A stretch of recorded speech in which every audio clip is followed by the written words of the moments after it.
Туугандар, бизде дагы бир таза Шкода Октавия сатыкка коюлуп атат. Чыгарылган жылы 2016 жылы. Кыймылдаткычтын көлөмү 1.6, автомат коробкада туугандар. Документи боюнча бир эле страховкасы жок, жасатып аласыздар. ИПшник менен жолуктуруп тааныштырып коем дейт. Страховканы жасап иштей берсе болот дейт. Көрүп турасыздар. Мен өзүм досумдан алганмын дейт. Машинаны өтө таза айдаптыр. Көрүп атасыздарбы? Ветровиктер, муха бойкалар. Бир минус жери ушул. Номердин арт жагында бампер жаракка кетип калыптыр. Ана мелочь ДТПсы бар дейт. Историясын текшерип көрөсүздөр. Басы боюнча айтып коеюн. 590 миң дагы аз мас түшүп берейин деп атат. Көрүңүздөр. Так, учурда зимний баллондо төртөө тең, мынакей көрүп турасыздар. 195 65 R15 поворот повторитель бар. Машинанын аурасы жакшы экен. Өтө сонун экен машинанын аурасы. Мындай аккуратный айдалган машина да.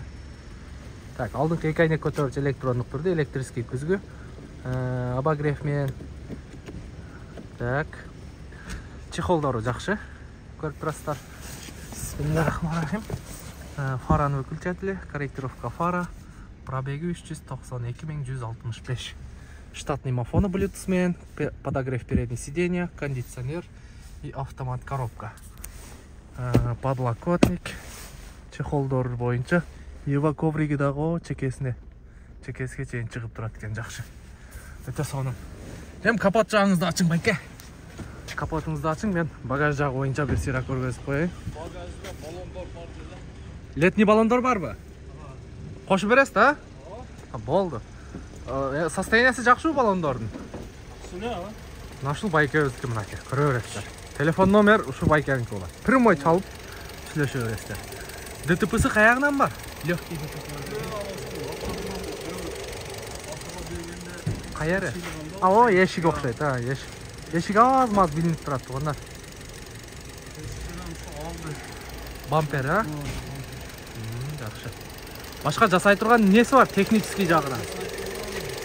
Жери жок. О, защиткасыга чейин орунду экен. Мотор май жейби? Мотор булар заводской эле жейт. Жок, ошо канча жейт мотору? 500-600. 7008, значит, мотору жакшы экен туугандар. Билесиздер, булар заводской жейт. Эгер 500-600 жесе, бул нормальный мотор экен. Мындай Шкодаларды билесиздер, отуруп калган, уктап калган моторлор уже замена масла кылбайт да. Только доливка менен жүрөт. Туурабы байке? Значит, мотору жакшы экен. Машинанын өзүнүн аурасы дагы чөткү экен. Көрдүңүздөр, мындай аккуратный, таза. Жакшы.